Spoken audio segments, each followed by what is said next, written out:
اعوذ باللہ من الشیطان الرجیم بسم اللہ الرحمن الرحیم ولا تقتلوا انفسکم ان اللہ کان بکم رحیما صدق اللہ مولانا العظیم وبلغنا رسولہ النبی الکریم۔ محترم و مکرم قابل صد احترام سامعین ذی احتشام، اللہ تبارک و تعالیٰ کے فضل و کرم اور اس کی حبیب کریم حضور نبی اکرم صلی اللہ علیہ وآلہ وسلم کے نالین پاک کے تصدق سے سورہ النساء کی آیت نمبر 30 اور 31 کے حوالے سے ہم انشاءاللہ گفتگو کریں گے۔ کل کی جو آیت نمبر 29 کے حوالے سے ہم نے بات کی تھی، اس کا ایک حصہ رہ گیا تھا جس پر بات نہیں ہوئی تھی۔ میں آیت کا ترجمہ پھر کرتا ہوں۔ اللہ پاک نے فرمایا تھا، اے ایمان والو، آپس میں اپنے مالوں کو ناجائز طریقے سے نہ کھاؤ سوائے اس کے کہ تمہارے درمیان رضامندی سے باہمی تجارت کا معاملہ ہو۔ اس پر ہم نے بات کر لی تھی۔ اگلا حصہ تھا وَلَا تَقْتُلُوا أَنفُسَكُمْ، اور اپنے آپ کو قتل نہ کرو۔ یہ جو لفظ ہے اپنے آپ کو قتل نہ کرو، اس کی علماء کرام نے 3 طرح کی تفاسیر کا ذکر فرمایا ہے۔ پہلی تفسیر یہ فرمائی اپنے آپ کو قتل نہ کرو کا معنی یہ ہے اپنے کسی مسلمان بھائی کا قتل نہ کرو۔ ٹھیک، اپنے کسی مسلمان بھائی کا قتل نہ کرو، اس لیے کہ مسلمانوں کو سرکار دو عالم صلی اللہ علیہ وسلم نے ایک برادری قرار دیا ہے، مسلمان بھائی ہیں۔ قرآن پاک میں بھی سورہ حجرات میں آیا انما المؤمنون اخوہ، بے شک مومن بھائی بھائی ہیں۔ حدیث پاک میں میرے آقا نے فرمایا المسلم اخو المسلم، مسلمان مسلمان کا بھائی ہے، اور فرمایا کہ تم مسلمانوں کو آپس میں مہربانی، محبت، رحمت، شفقت کرتے ہوئے اس طرح پاؤ گے جیسے ایک جسم ہوتا ہے، جسم کے کسی حصے کو تکلیف پہنچے تو پوری باڈی اس تکلیف کو محسوس کرتی ہے۔ تو اگر مسلمانوں کا ایک فرد قتل ہوگا، مارا جائے گا، اس کا مطلب یہ ہے کہ اس معاشرے کو تکلیف ہم نے پہنچائی ہے۔ اور قرآن مجید میں اللہ پاک نے فرمایا من قتل نفسا بغیر نفس، جس نے کسی جان کو بغیر کسی جان کے بدلے کے قتل کر دیا، فَكَأَنَّمَا قَتَلَ النَّاسَ جَمِيعًا، گویا اس نے پوری انسانیت کو قتل کر دیا۔ تو اپنے آپ کو قتل نہ کرو، یعنی کسی اور کا قتل ایسے ہے جیسے مسلم برادری کا اپنا قتل ہو رہا ہے۔ ایک معنی تو یہ ہے، اور اس کا دوسرا معنی یہ بیان کیا گیا ہے کہ لا تقتلوا انفسکم، اپنے آپ کو قتل نہ کرو، یعنی اپنے آپ کو ایسے کاموں میں نہ ڈالو جو تمہاری جان کے لیے خطرہ بن جائیں۔ اس کے لیے ایک اور مقام پر بھی کہا گیا کہ اپنے آپ کو لا تلقوا انفسکم بایدیکم الی التہلکہ، اپنے آپ کو اپنے ہاتھوں سے تباہی میں نہ ڈالو، یعنی وہ کام نہ کرو جو تمہاری تباہی پر منتج ہو جائے۔ اس پر ایک روایت علماء کرام نے ذکر کی ہے، حضرت عمرو بن العاص رضی اللہ تعالیٰ عنہ، کوئی سخت سردیوں کی سخت ٹھنڈی رات میں ان پر غسل واجب ہو گیا، تو انہوں نے غسل کی بجائے تیمم کر لیا اور یہ آیت کریمہ پڑھی کہ اللہ نے فرمایا ہے کہ اپنے آپ کو اپنے ہاتھوں سے تباہی میں نہ ڈالو اور اپنے آپ کو قتل مت کرو۔ یعنی اگر جس طرح ایک تو ہے نا روٹین کی ٹھنڈ، عام ٹھنڈ، ایک وہ ہے جو گلیشیئر کی ٹھنڈ ہوتی ہے، سیاچن کی ٹھنڈ ہے، وہ علاقے جہاں پر سخت ٹھنڈ ہوتی ہے، اگر انسان ٹھنڈے پانی کو یوز کرے تو اس سے اس کے جسم کے کسی حصے کو نقصان پہنچنے کا اندیشہ ہوتا ہے، یا بندہ بیمار ہو اور ٹھنڈے پانی کا استعمال کرے تو بیماری بڑھنے کا یقینی خطرہ ہوتا ہے۔ تو ایسے موقع پر قرآن کہتا ہے اپنے آپ کو نہ مارو، اس کا جو آسان اللہ نے حل دیا ہے اس کو استعمال کر لو۔ انہوں نے تیمم کر لیا، اگلے دن سرکار کو بتایا جی یہ معاملہ ہوا، تو حضور نے کوئی ملامت نہیں کی، یعنی یہ نہیں کہا بھئی یہ کیا بات ہے، یہ تم نے کیوں کیا، سرکار نے خاموشی اختیار کر لی۔ اور یاد رکھیں کہ کسی کام پہ میرے آقا کا خاموشی اختیار کرنا اس کام کے جائز ہونے کی دلیل ہوا کرتا ہے۔ اگر کوئی کام درست اور جائز نہ ہو تو اللہ کا نبی کبھی اس پر خاموش نہیں ہوگا، اس سے منع فرمائے گا۔ یہ دو معنی ہو گئے. اور تیسرا معنی یہ بیان کیا کہ لا تقتلوا انفسکم، اپنے آپ کو مت مارو، خودکشی سے منع کیا گیا. اپنے آپ کو اپنے ہاتھوں موت کے گھاٹ نہ اتارو، یعنی خودکشی نہ کرو. دین اسلام میں خودکشی سے سختی سے منع کیا گیا. خودکشی تو دور کی بات ہے، اس سے بھی منع کیا گیا کہ کوئی آدمی موت کی تمنا کرے، یا اللہ تو مجھے اٹھا لے دنیا سے، مجھے موت دے دے، یہ بھی ناپسند کیا گیا. ایسی اللہ سے ایسی دعا کرنے کو بھی پسند نہیں کیا گیا، بلکہ کہا گیا اگر کسی انسان پر بہت مشکل آ جائے اور زندگی دشوار ہو جائے خدا نخواستہ، اگر وہ دعا کرے بھی صحیح تو یوں دعا کرے، یا اللہ جب تک میرے لیے زندگی میں خیر ہے تو مجھے زندہ رکھ، اور اگر میرے لیے زندگی میں خیر نہیں تو مجھے اٹھا لے. اگر کرنی ہو تو پھر یوں دعا کرے، نہ کہ یہ کہے کہ اے اللہ مجھے اٹھا لے. یہ دعا کبھی نہ کرے. وہ دین جو یہ اللہ سے دعا کرنا بھی پسند نہیں کرتا، وہ یہ کب پسند کرتا ہے کہ کوئی آدمی اپنے ہاتھوں سے اپنی موت کا سامان پیدا کر لے. اس کو خودکشی کو سخت ناپسند کیا گیا. بلکہ یہاں تک روایات کے اندر آتا ہے، سرکار نے فرمایا صلی اللہ علیہ وسلم، جس نے اپنے آپ کو کسی دھار والے چیز کے ساتھ مار کے اپنے آپ کو مار ڈالا، قیامت کے دن جہنم میں اللہ تعالیٰ وہی آلہ اسے دے گا اور وہ اپنے آپ کو مارتا رہے گا وہاں. کسی نے زہر کھا کے مر گیا تو وہ جہنم کے اندر بھی زہر کھا کے مرتا رہے گا، پھر جیتا رہے گا، پھر مرتا رہے گا. کسی نے اپنے آپ کو اونچی جگہ سے گرا کے خودکشی کر لی تو قیامت کے دن پہاڑ سے گرتا رہے گا، اڑتا رہے گا. اس کی سزا اسی کے مطابق ہوگی جو عمل اس نے دنیا کے اندر کیا تھا. حضور نبی کریم علیہ الصلوۃ والسلام نے جو میری معلومات کے مطابق مسلمان ہونے کے باوجود بھی دو لوگوں کا جنازہ نہیں پڑھایا تھا. ایک وہ جو مقروض تھا، جس کے ذمہ قرض تھا، جب تک کہ قرض ادا نہیں کیا گیا سرکار نے اس کا جنازہ نہیں پڑھایا. اور دوسرا وہ جس نے خودکشی کی تھی، سرکار نے اس کا جنازہ بھی نہیں پڑھایا، کہا اس کا جنازہ تم لوگ پڑھ لو.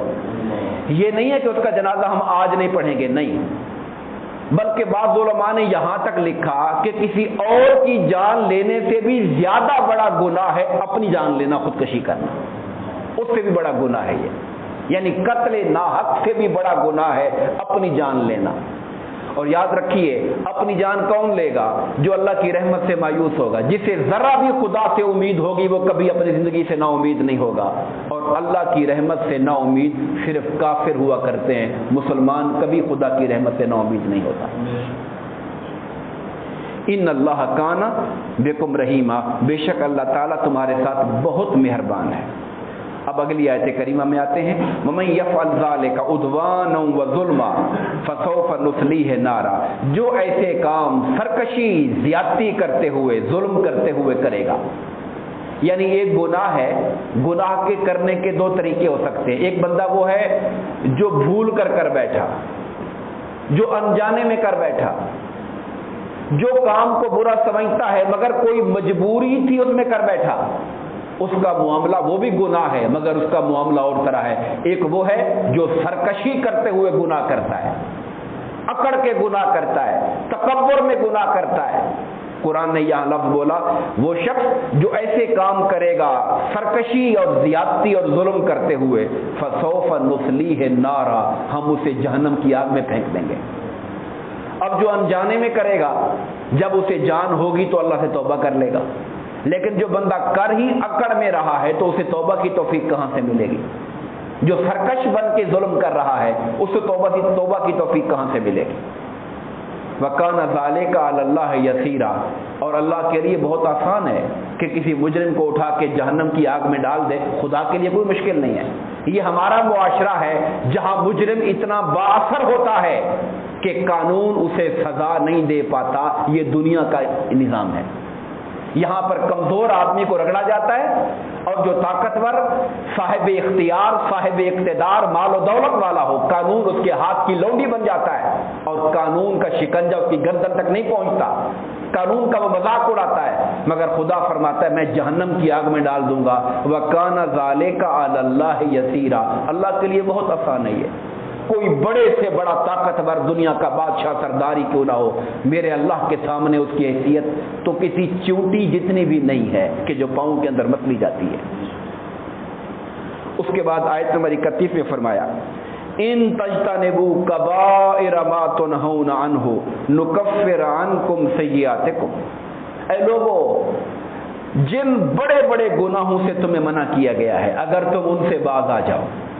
یہ آیت کریمہ بڑی اہم ہے اس اعتبار سے کہ بڑے بڑے گناہوں کے حوالے سے کہا گیا کہ بڑے بڑے گناہ جو ہیں اگر تم ان سے باز آ جاؤ، نکفر عنکم سیئاتکم، تو تمہارے چھوٹے موٹے گناہ ہم اپنے کرم سے معاف فرما دیں گے۔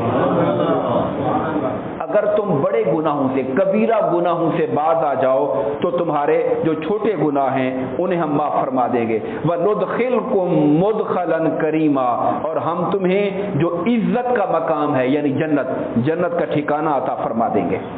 اب بڑے گناہ کون سے ہوتے ہیں اور چھوٹے کون سے ہوتے ہیں، یہ سمجھنے والی بات ہے اور بڑی اہم بات ہے۔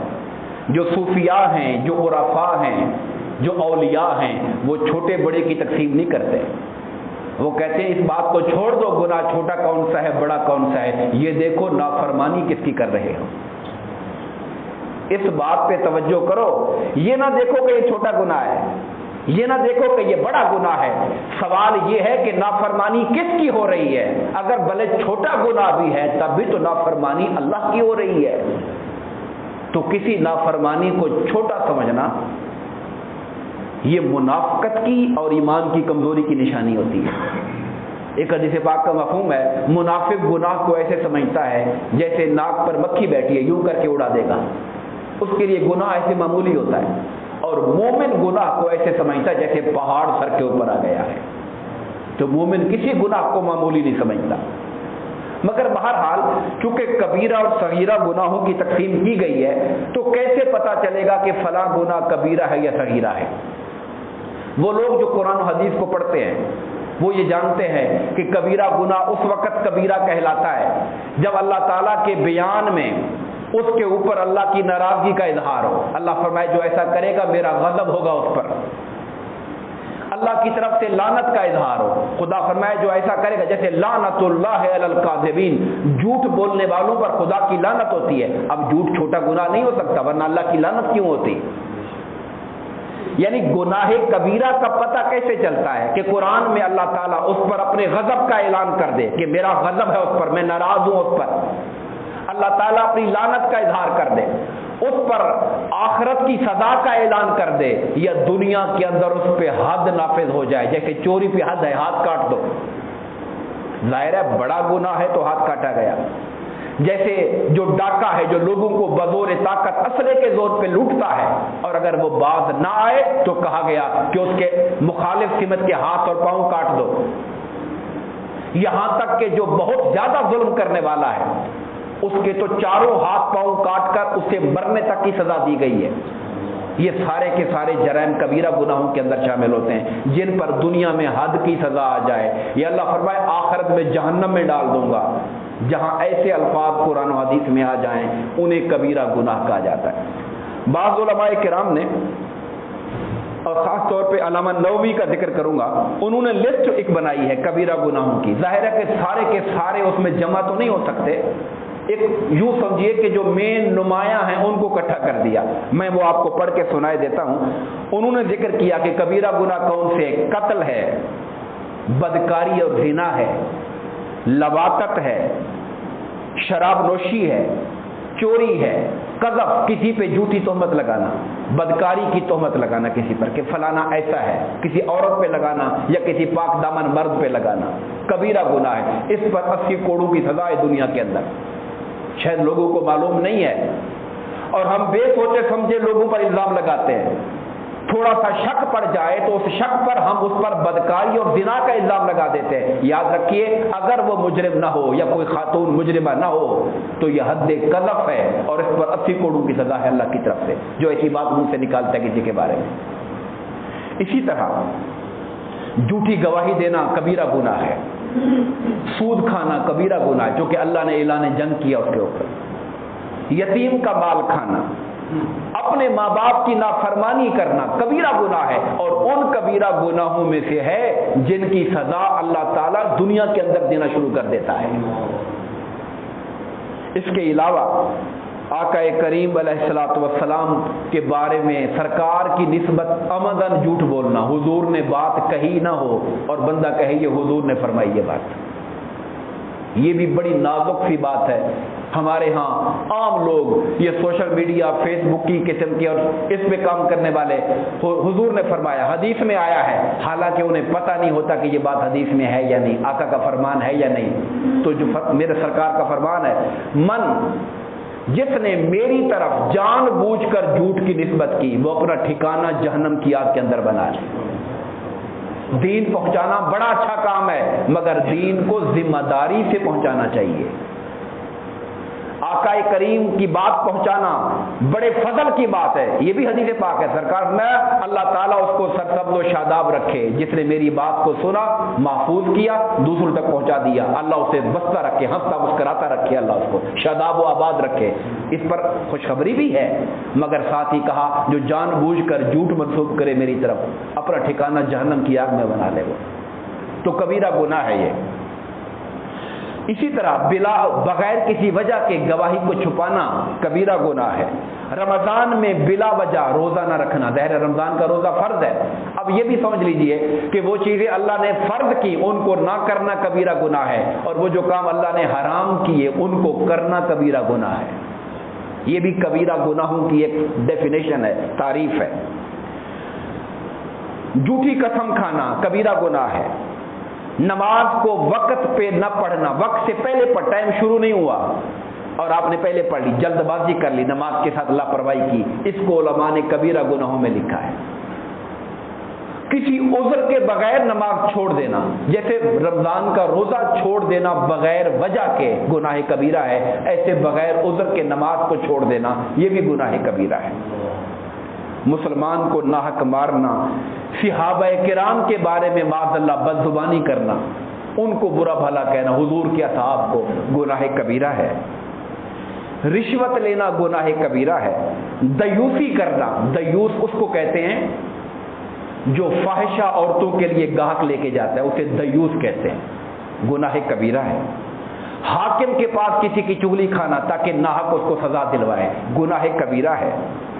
نیکی، انسان کو طاقت حاصل ہے مگر جان بوجھ کر نیکی کو چھپانا، یا کوئی بدی کر رہا ہے اس کی بدی پر اس کو متنبع نہ کرنا، جان بوجھ کر طاقت ہوتے ہوئے، اقتدار اختیار ہوتے ہوئے نہ کرنا، یہ گناہ کبیرہ ہے۔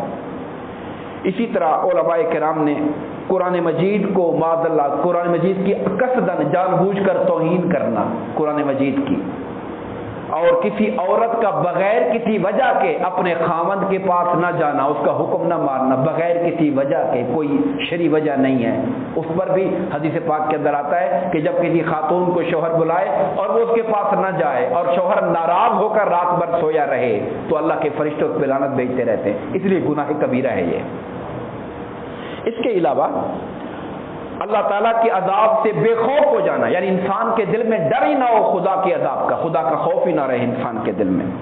علماء کی توہین کرنا، بغیر کسی مجبوری کے کسی حرام اور مردار کا گوشت کھانا، جادو کرنا، خواتین کے جب ایام ہوتے ہیں ان ایام میں ان کے ساتھ ہم بستری کرنا، یہ حرام ہے اور گناہ کبیرہ ہے، کیونکہ اللہ کے رسول نے منع کیا ان ایام میں ان کے قریب جانے سے۔ یہ کچھ لسٹ ہے جو علماء کرام نے جس کا ذکر کیا ہے، میں نے اس میں سے ایک چند کا ذکر کیا ہے، اس کا بیان کیا ہے، باقی آپ جانتے ہیں جو قرآن و حدیث کو پڑھنے والے ہیں ان کے سامنے بہت ساری چیزیں آتی ہیں۔ یہ ایک مخصوص جو نمایاں بڑے بڑے معاشرے کے اندر پائے جانے والے جرائم ہیں جنہیں اللہ اور اس کے رسول نے کبیرہ گناہوں میں ذکر کیا، ناراضگی کا اظہار کیا، لعنت کا اظہار کیا، جہنم کی سزا کا ذکر کیا، یا دنیا میں اس پر حد کو جاری کرنے کا ذکر کیا ہے۔ دعا فرمائیے اللہ تبارک و تعالی ہم سب کو کبیرہ یا صغیرہ ہر طرح کے گناہ اور نافرمانی سے اپنا دامن بچانے کی توفیق عطا فرمائے، اپنی فرما برداری کی توفیق عطا فرمائے، آمین۔ وما علینا الا البلاغ المبین۔